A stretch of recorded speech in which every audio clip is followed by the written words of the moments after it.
एनवान सगोदर सगोदरी गलुक्कुम व्यवसाय गलुक्कुम एन बड़क्कम।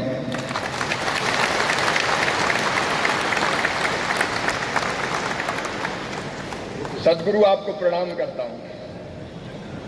गुरुर् ब्रह्मा गुरुर् विष्णु गुरुर्देवो महेश्वरा गुरुर् साक्षात परब्रह्मम तस्मै श्री गुरुवे नमः।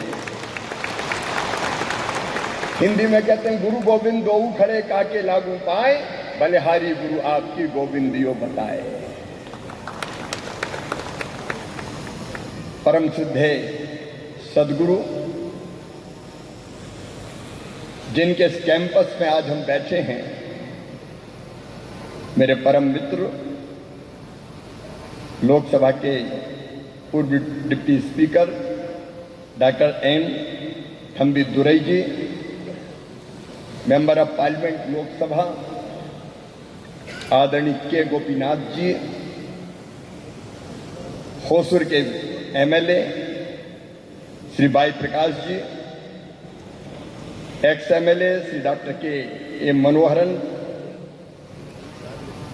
Mayor Hosur Shri S A Sathya ji, Sanjay Khanna ji, Girish Krishnamurthy ji, B Karthikeyan ji और यहाँ उपस्थित मेरे प्रिय बहनों भाइयों भांजे भांजियों, दोनों हाथ जोड़ के शीश झुका के आपको प्रणाम करता हूँ, आपको नमस्कार करता हूँ। இந்த விழாவில் முன்னெடுத்து தலைமை தாங்கி நடத்தும் சத்குரு அவர்களுக்கும், மேலும் மேடையில் அமர்ந்திருக்கும் எல்லா அறிஞர் பெருமக்களுக்கும், இந்த விழாவிற்கு வருகை தந்திருக்கும் அனைத்து விவசாய பெருமக்களுக்கும் எனது பணிவான வணக்கத்தை தெரிவித்துக் கொள்வதில் பெருமைப்படுகிறேன்। होसुर तो अद्भुत भूमि है। गोपीनाथ जी कभी तेलुगु में बोल रहे थे, कभी तमिल में बोल रहे थे और मुझे कह रहे थे कन्नड़ भी बोली जाती है। ये तमिल तेलुगु और कन्नड़ का त्रिवेणी संगम है। ஓசூர் நகரமானது ஒரு அற்புதமான நகரமாக எனக்கு படுகிறது। கோபிநாத் அவர்கள் தமிழில் பேசுகிறார், கன்னடத்தில் பேசுகிறார், தெலுங்கில் பேசுகிறார்। இந்த மூன்று மொழிகளும் சங்கமிக்கும் ஒரு त्रिवेणी संगमமாக எனக்கு இந்த ஓசூர் நகரம் படுகிறது। लेकिन एक और संकल्प मेरे मन में पैदा हुआ है, हर भारतीय को कम से कम एक दक्षिण भारतीय भाषा जरूर सीखनी चाहिए। मैं भी सीखने की पूरी कोशिश करूंगा। இப்பொழுது எனது மனதில் ஒரு எண்ணம் உதிக்கிறது, எல்லா இந்திய நாட்டவருக்கும் நமது தென்னாட்டின் பாஷையை ஒன்றை அறிந்து கொள்வதில் முக்கிய அம்சமாக அது கருதப்பட வேண்டும்। என் மனதிலும் அந்த எண்ணம் தோன்றுகிறது। सदगुरु आपको हृदय से धन्यवाद देता हूं। संत केवल वो नहीं होते जो हिमालय की कंदराओं में बैठ के अपने आत्म कल्याण के प्रयास करते हैं। केवल मंदिर में जाके पूजा और आरती करने वाले भी केवल संत नहीं होते। संत वो होता है जो आत्मनो मोक्षार्थ जगत हिताय च, आत्मा के मोक्ष और जगत के कल्याण के लिए काम करता है, और वही काम सदगुरु कर रहे हैं। சத்குரு அவர்களுக்கு எனது மனமார்ந்த நன்றியை தெரிவித்துக் கொள்ள விரும்புகிறேன்।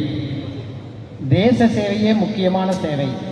அது கோவில்களில் அமர்ந்து பணிபுரிவதால் மட்டும் நடப்பதல்ல, மக்களுக்கு நாம் சென்று அவர்களுக்காக நாம் பணி செய்வதே உண்மையான தேச சேவை என்று நான் கருதுகிறேன்। भारतीय संस्कृति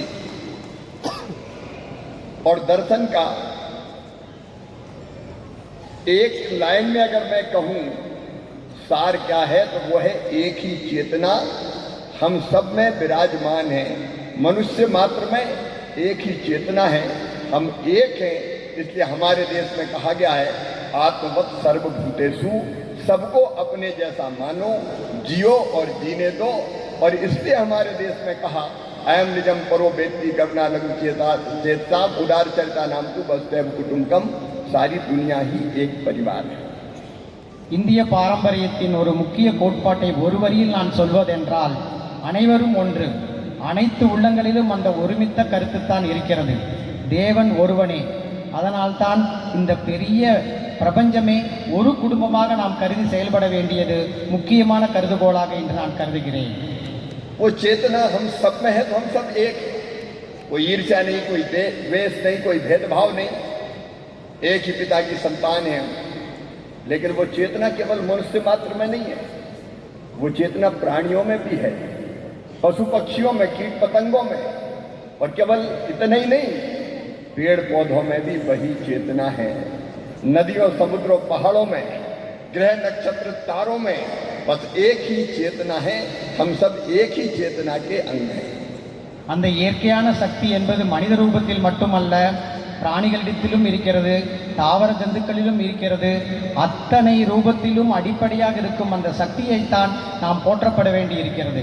அந்த ஒரு சக்தி தான் எல்லா மனிதர்களிடத்திலும் பிராணிகளிடத்திலும் ஒரே சக்தியாக விளங்குகிறது, ஒரே ரூபமாக விளங்குகிறது. அதை போற்ற வேண்டியது நமது கடமை. और इसलिए हमने नदियों को केवल जलवाहका नहीं माना, हमने माँ माना है। गंगा, सिंधुश्च कावेरी, यमुना चा सरस्वती, रेवा महानदी गोदा, ब्रह्मपुत्र पुनात्मान, ये पवित्र माताएं हैं हमारी। உங்களுக்கு தெரிந்தது போலவே நாம் எல்லா நதிகளிலும் நமது தாய்மார்களைப் போலவே நாம் கருதுகிறோம். நமது அன்னை ரூபத்தில் அவரை வழிபடுகிறோம். காவேரி, கங்கா, பிரம்மபுத்திரா எல்லா நதிகளுக்கும் நமக்கு அன்னை ரூபத்தில் நாம் வழிபடுவது நமது தேசத்தின் பாரம்பரியமாகும்.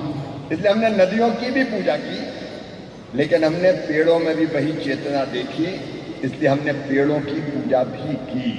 पीपल, बरगद, केला, नारियल, ये केवल वृक्ष नहीं है, इनकी हम पूजा करते हैं।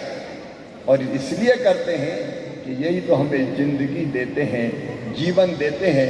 पेड़ हमें ऑक्सीजन देते हैं, जिससे हम जिंदा रहते हैं। अगर पेड़ नहीं होंगे तो हम भी नहीं होंगे। நதிகளை நாம் எப்படி தெய்வமாக வழிபடுகிறோமோ அதே போல்தான் நாம் மரங்களையும் தெய்வமாக வழிபடுகிறோம். ஏனென்றால் மரம் நமக்கு பழம் தருகிறது, காய் தருகிறது, கனி தருகிறது. அது மட்டுமல்ல, நமது உயிர் பிராணவாயு கூட மரம்தான் நமக்கு தருகிறது. அதனால்தான் மரம் இருந்தால் நாம் இருப்போம், மரம் மறிந்தால் நாமும் மறித்து விடுவோம். அவை நமது வாழ்க்கையில் முக்கியமான பங்கை ஆற்றுகின்றன, நதியும் மரங்களும். और पेड़ से ही नदियां हैं। पेड़ हमें जीवन भी देते हैं और पेड़ हमें नदी भी देते हैं। ये कावेरी किसी ग्लेशियर से नहीं निकलती। कावेरी तो बरसात जल को जो बरसात में आता है, बड़े पेड़ इसको अवशोषित करते हैं और बाद में बूंद बूंद के वो पानी झरता रहता है और वही कावेरी बनता है, वही नर्मदा बनता है। वृक्ष है तो कावेरी है, वृक्ष है तो नर्मदा है। அதே மரங்கள் தான் நமக்கு மலை ரூபத்தில் நமது நீராதாரத்திற்கும் ஆதாரமாக விளங்குகின்றன. காவேரி, நர்மதா போன்ற நதிகள் எல்லாம் மரங்களின் மூலமாகவே, மரங்களின் காரணமாகவே மேகமாக சென்று மழையாக பொழிந்து நமது வாழ்வை வளமளிக்கின்றன. எனவே மரங்கள் இருந்தால் நதிகள் இருக்கும், நதிகள் இருந்தால் நாம் இருப்போம். कावेरी पूरे दक्षिण भारत की जीवन रेखा है। बिना कावेरी के यहाँ हम जी नहीं सकते। हमारी खेती, हमारे पीने का पानी, सिंचाई का जल, हम अवलंबित है कावेरी पर। और इसलिए आज यही कावेरी हमें पुकार रही है, कालिंग कावेरी, कावेरी कालिंग हमें पुकार रही है, मुझे बचाओ। अगर मैं नहीं रही तो तुम कहाँ रहोगे। காவேரி நமது தென்னாட்டின் முக்கிய நதியாக, உயிர் நாடியாக விளங்குகின்றது. காவேரி இருந்தால் இந்த தென்னாடு செழிக்கும். அதனால் தான் சத்குருவின் வழிகாட்டலில் காவேரி கூக்குரல் இயக்கம் பேர் இயக்கமாக இன்று விளங்கி வருகிறது. அந்த காவேரியை காப்பாற்றுவது நமது ஒவ்வொருவரின் உயிர் மூச்சாக நாம் இருக்க வேண்டும். और कावेरी को बचाने का तरीका जो हमें सदगुरु ने बताया है कि हम दोनों तटों पर कावेरी के व्यापक पैमाने पर हार्टिकल्चर की खेती करना शुरू कर दें, ट्री बेस्ड एग्रीकल्चर। पेड़ अगर दोनों तटों पर लगे, किसान अपनी जमीन में पेड़ लगाए, फलदार पेड़, और पेड़ व्यवसायिक रूप से भी उपयोगी है। टीक वुड हो, चंदन की लकड़ी हो, अगर ये पेड़ लगे तो पेड़ फल भी देंगे, पेड़ जल भी देंगे, पेड़ नदी को जिंदा भी रखेंगे। அத்தகைய காவேரியை நாம் காப்பாற்ற வேண்டும் என்ற சத்குருவின் வழிகாட்டுதல் காரணமாக அந்த காவேரி நதியின் இரு கரைகளிலும் மரங்களை வளர்த்து மரம் சார்ந்த விவசாயத்தை நாம் முன்னேற்க வேண்டும் என்று சத்குரு நமக்கு வழிகாட்டினார். அந்த காவேரியின் காரணமாக இருபுறங்களிலும் மரம் வளர்ப்பதால் அந்த மரங்கள் நமக்கு கனி தரும், நமது மண்ணை காப்பாற்றும். அது ஒரு உத்வேகமான இயக்கமாக இந்த தென்னாட்டை காக்கும் என்பதில் எந்தவித சந்தேகமும் இல்லை. सदगुरु मैं आपको बारंबार प्रणाम करता हूँ। एक ऐसे कॉज के लिए आप काम कर रहे हैं जो पूरी दुनिया की दिशा बदल देगा। और कावेरी कॉलिंग अभियान अब सफल हो रहा है, जैसे मेरे पूर्व वक्ता बता रहे थे। किसान अब हॉर्टिकल्चर की खेती कर रहे हैं, ट्री बेस्ड एग्रीकल्चर की तरफ बढ़ रहे हैं, उनकी इनकम भी कई गुना बढ़ रही है। इसके प्रमाण और उदाहरण मैंने यही सुने हैं। आज सारे देश के किसानों को मौसर की इस पवित्र धरती से मैं कहना चाहता हूं, आइए ट्री बेस्ड एग्रीकल्चर की तरफ। अपनी पूरी जमीन में पेड़ मत लगाइए, लेकिन जमीन के एक हिस्से में पेड़ जरूर लगाइए। சத்குரு அவர்களின் வழிகாட்டுதல் படி இப்பொழுது மரம் சார்ந்த விவசாயத்தை அனைத்து விவசாயிகளும் முன்னெடுத்து வருகிறார்கள். சற்று நேரம் முன்பு அவருடைய வெற்றி கதைகளை நான் கண்டேன். அவை அனைத்தும் முக்கியமாக மரம் சார்ந்த விவசாயம், தோட்டக்கலை துறை சார்ந்த விவசாயம், விவசாயிகளை முன்னெடுத்து செல்லும் என்பதில் சத்குரு வழிகாட்டுதலோடு எனக்கு எல்லளவும் சந்தேகமில்லை. पेड़ होंगे तो ऑक्सीजन होगी, पेड़ होंगे तो पानी होगा, पेड़ होंगे तो जमीन ज्यादा उपजाऊ बनेगी, पेड़ होंगे तो सॉइल इरोजन नहीं होगा, मिट्टी कट कट के नहीं बहेगी। मतलब पेड़ होंगे तो अच्छी खेती होगी, पेड़ होंगे तो जिंदगी होगी। மரம் இருந்தால் நமக்கு பலவாறு பயன்கள் கிடைக்கின்றன. மண்ணை உறுதியாக இடுக்கி பிடித்துக் கொள்வதில் மரம் பயனாற்றுகிறது. நமது பல்வேறு பழங்களை கொடுக்கிறது. அது ஆக்சிஜனை நமக்கு கொடுக்கிறது. மரம் இருந்தால் மட்டுமே நமது உயிர் வாழ்க்கை இந்த பூவுலகில் சாத்தியமாகும். और इसलिए मैं सबको आह्वान करता हूं कि इस खेती की तरफ हम बढ़ें, लेकिन मैं केवल भाषण देने नहीं आया सभी, मैं आपसे गाइडेंस लेने भी आया हूं। एग्रो फॉरेस्ट्री हमारी एक डिवीजन है एग्रीकल्चर की, लेकिन जब फॉरेस्ट आ जाता है वहाँ पर एग्रीकल्चर नहीं रहती। फॉरेस्ट का अफसर आ जाता है, रेंजर डेंजर बन जाता है, खेती दूबर हो जाती है, पेड़ की कटाई हो नहीं सकती और हमारा पर्पज डिफीट हो जाता है। और इसलिए एग्रो फॉरेस्ट्री नहीं, आपने कहा ट्री बेस्ड एग्रीकल्चर, इस पर भारत सरकार पूरी गंभीरता के साथ विचार करेगी और उचित और योग्य फैसला लेगी। சத்குரு அவர்களே, நான் இங்கு பெரும் பேச்சை கொடுப்பதற்காக மட்டும் வரவில்லை. உங்களிடமிருந்து அக்ரோ ஃபாரஸ்ட்ரி என்ற பாடத்தை கற்றுக்கொள்வதற்காகவும் வந்திருக்கிறேன். முன்னாளில் இந்திய அரசாங்கம் வெறும் அக்ரோ ஃபாரஸ்ட்ரி என்ற பதம் மாற்றம் அல்ல, ட்ரீ பேஸ்டு ஃபார்மிங், அதாவது மரம் சார்ந்த விவசாயம் என்ற ஒரு கோட்பாட்டை முன்னெடுத்து செல்லும். அதற்கு உங்களது ஆசை எனக்கு தேவை. அதை அறிந்து கொள்வதற்காகவும் நான் இந்த கருத்தரங்கிற்கு வந்திருக்கிறேன். सदगुरु में एक डेलीगेशन को आमंत्रित करता हूं। मेरे मंत्रालय, आपके मंत्रालय, देश के मंत्रालय एग्रीकल्चर में, वो आए, अपने एक्सपीरियंस शेयर करें, हमको गाइड करें।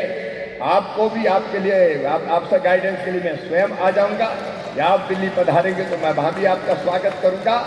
अब तक के जो एक्सपीरियंस है उनसे सीख लेके, सबक लेके हम आगे ट्री बेस्ड एग्रीकल्चर की नीति बनाने का काम करेंगे। तो एक छोटे से डेलीगेशन को आप जरूर भेजिएगा। चिंतन शिविर हम करने वाले हैं एग्रीकल्चर का, उसमें वो पधारे। मैं फॉर्मली इन्विटेशन भी भेज रहा हूँ। சத்குரு அவர்களே, எனது அமைச்சகத்தை சார்ந்த குழு ஒன்றை நான் உங்களது இருப்பிடத்திற்கு அனுப்ப விரும்புகிறேன்.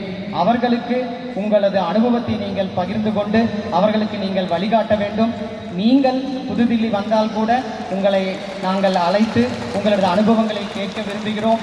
அவை அனைத்தும் ஒருமித்து நாம் செயல்பட்டு இந்த தேசத்தை மரம் சார்ந்த விவசாயத்திற்காக ஒரு பெரும் புரட்சியை நாம் ஏற்படுத்த வேண்டிய கட்டாயத்தில் நாம் இருக்கிறோம். मैं एग्रीकल्चर मिनिस्टर इसलिए नहीं हूँ कि कुर्सी पे बैठ के ईगो से भर जाऊं कि मैं मंत्री हूँ। कृषि भारतीय अर्थव्यवस्था की रीढ़ है और किसान उसकी आत्मा, और किसानों की सेवा मेरे लिए भगवान की पूजा है। उनकी इनकम बढ़ाने के लिए, ये धरती बचाने के लिए, आने वाली पीढ़ियों के लिए धरती सुरक्षित छोड़ने के लिए भी हम काम करना चाहते हैं। நான் விவசாய மந்திரியாக ஆனது வெறும் நாற்காலியில் அமர்வதற்காக மட்டுமல்ல, இந்த விவசாய பெருமக்களுக்கு என்னால் முடிந்த அளவு சேவையை செய்து அவர்களது ஆதாரத்தை பெருக்குவதற்காகவும் ஆதாயத்தை பெருக்குவதற்காகவும் தான் நான் விவசாய மந்திரியாக இருக்கிறேன். அதற்கு சத்துருவின் வழிகாட்டலுடன் நான் மேலும் மேலும் சேவை செய்ய எப்பொழுதும் தயாராக இருக்கிறேன். और वैसे ही तमिलनाडु बार बार आने को जी करता है। ये महापुरुषों की भूमि है। यहाँ की महान जनता को मैं बारंबार प्रणाम करता हूँ और यहाँ की जरा भी मैं सेवा कर सका मोदी जी के नेतृत्व में तो अपने आप को सौभाग्यशाली मानूंगा। एक बार मैं फिर आप सबको प्रणाम करता हूँ। தமிழ்நாடு புண்ணிய பூமி. இந்த புண்ணிய பூமிக்கு மீண்டும் மீண்டும் வருவதை நான் பாக்கியமாக கருதுகிறேன். உங்கள் அனைவருக்காகவும் இந்த புண்ணிய பூமியின் முன்னேற்றத்திற்காகவும் நான் வேலை செய்வதை பெரும் பாக்கியமாக கருதுகிறேன், பெரும் பாக்கியமாக கருதுகிறேன். वैसे भी मैं नेता नहीं, मैं मामा हूँ। एक परिवार है हमारा, सारा देश, उस परिवार की सेवा करना है और ट्री बेस्ड एग्रीकल्चर किसानों की बड़ी सेवा का माध्यम है। इसलिए सदगुरु आपको फिर एक बार प्रणाम। मैं अपने मित्र साथी एम थम्बेदुरई जी को भी बहुत बहुत धन्यवाद देता हूँ। आज आपके कैंपस पे आने का मौका मिला है। आप उदीयमान लीडर है, मैं आपको पार्लियामेंट में भी सुनता रहता हूँ।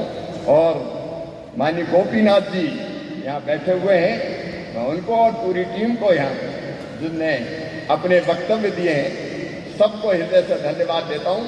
मिलकर काम करेंगे, अपने देश को भी आगे बढ़ाएंगे, किसानों को भी आगे बढ़ाएंगे, खेती को आगे बढ़ाएंगे, नदियाँ बचाएंगे। मैं तो रोज पेड़ लगाता हूँ। कई बार नेता केवल भाषण देते हैं, मुझे लगा शिवराज भाषण से कुछ नहीं होगा, आचरण में आना चाहिए। तो मैं रोज एवरीडे 5 साल से लगातार पेड़ लगा रहा हूँ। आज भी पेड़ लगाया है और मेरे साथ धीरे धीरे कई लोग जन्मदिन पे, मैरिज एनिवर्सरी पे, बाकी मौकों पर पेड़ लगाते हैं। सदगुरु से जब मैं बात कर रहा था तो उन्होंने कहा भी ट्रेडिशन बन गया है, अगर बेटी जन्म ले तो 5 पेड़ लगाओ और बेटा जन्म ले तो 10 पेड़ लगाओ। ये पेड़ बड़े होके उनका आर्थिक आधार बनेंगे। इसलिए आप भी जरूर पेड़ लगाइए, रोज ना लगाएं तो जन्मदिन पर जरूर लगाइए। एक बार फिर मैं आप सबको धन्यवाद देता हूँ, प्रणाम करता हूँ और अपनी वाणी को सदगुरु को प्रणाम करते हुए विराम देता हूँ। बहुत बहुत धन्यवाद। நான் இன்று அமைச்சராக வரவில்லை, இந்த குடும்பத்தில் ஒருவராக வந்திருக்கிறேன். கடந்த 5 வருடங்களாக தினமும் நானும் கூட மரம் நடுகிறேன். ஒரு குழந்தை பிறந்தால் 5 முதல் 10 மரங்களை நாம் நட வேண்டும் என்று நான் உறுதி எடுத்திருக்கிறேன். அதற்கு சத்குருவே வழிகாட்டியாக எனக்கு இருக்கிறார். நாம் இந்த உலகில் இருக்க வேண்டுமென்றால் மரம் சார்ந்த விவசாயமே நம்மை முன்னெடுத்து செல்லும். அதற்கு காரணமாக இருக்கும் சத்குரு அவர்களுக்கு எனது மிகுந்த நன்றி கலந்த வணக்கத்தை தெரிவித்துக் கொள்கிறேன். உங்கள் அனைவருக்கும் எனது நன்றியை தெரிவித்துக் கொள்கிறேன். நன்றி, வணக்கம். ஒரே ஒரு வேண்டுகோள், சத்குருவர்கள் வந்திருக்கிறார்கள், காவேரி மீட்போம் என்று சொல்கிறார்கள். இந்த பகுதியில் வந்திருக்கிறது தென்பெண்ணையாறு இருக்கிறது, அதை மீட்பதற்கு சத்குரு அவர்கள் முன்வர வேண்டும். அதே நேரத்தில் மத்திய அமைச்சர்களும் முன்வந்து I request honourable minister also to save our river south Pennar, that is thing which is a thing, and also requesting one dam. I also request, always my aim in life is Vani ஒட்டு இந்த இடத்தில் ஒரு அணையை கட்டுவதன் மூலமாக நம்முடைய கிருஷ்ணகிரி மாவட்டத்தினுடைய எல்லா பகுதிகளுக்கும் விவசாயம் வரும். I request honorable minister to help our state government and central government with the help to construct a new dam in Pennar river that agriculture will flourish, and request it, and also request Sadhguru to save Pennar. That is a demand I put on behalf of our थम्बेदुरई जी, अब राज्य सरकार और केंद्र सरकार दोनों से बात करके जो रास्ता निकल सकेगा निकालने का जरूर प्रयास करेंगे। और यहाँ की जनता के भी साथ है, यहाँ की जनता की सेवा करना सौभाग्य होगा।